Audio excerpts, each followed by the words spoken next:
Alright, this is from Selected Tweets. The sense of a city is war. Every day it was dark by 4 p.m. 5 layers of clothing enveloped me for months. I sat at tables with famous alcoholics who hated their girlfriends.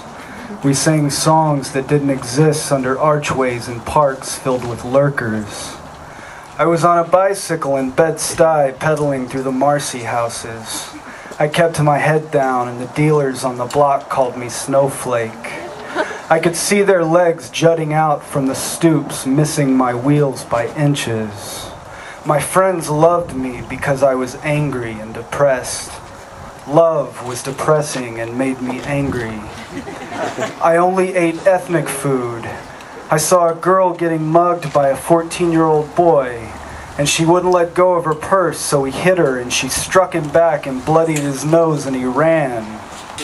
2 children sat across from me on the train, sipping strawberry wine coolers and giggling, and when they caught me staring, they offered me some, and I took it. I saw a man dressed in a gray flannel peacoat and pinstripe slacks, vomiting from the sidewalk into the subway grate at 9 a.m. on Court Street, surely on his way to work in the midst of a bender.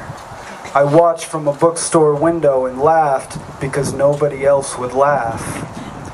I ate tapas in a Spanish dump in the village, and a rat crawled around at my feet until the waiter stomped it out with his boot heel, and I never ate their meatballs on a stick again. From the back of a cab, I saw 3 men beating another in the street with pipes, taking turns as they slowly lifted the long cylindrical pieces into the air and swung downward into bones and guts. I replaced tacos with falafel. I slept with a woman to get over another. I told her so, and she preferred it that way. I wrote flirtatious notes in a moleskin journal and flashed them at beautiful strangers on West 34th Street platform like a pervert unzipping his fly. Sometimes they blushed, but mostly they loathed me. I smiled and stared upward at the sky in a constant state of longing, and it made me look like a tourist, and so came the sighs and rolling eyes and passive-aggressive nudges.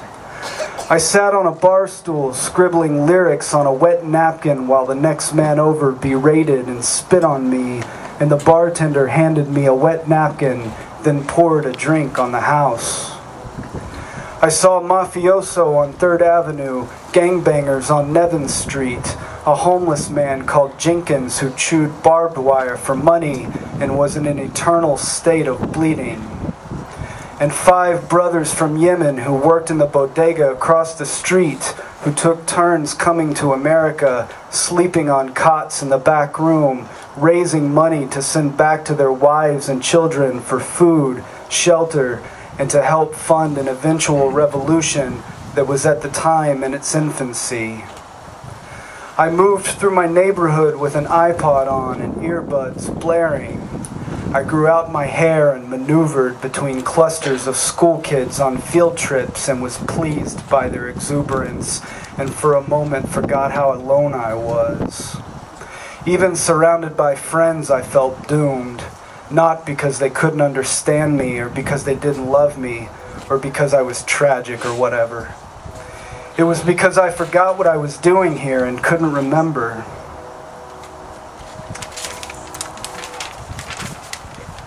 I'd wanted something and I got it, and it wasn't what I wanted anymore.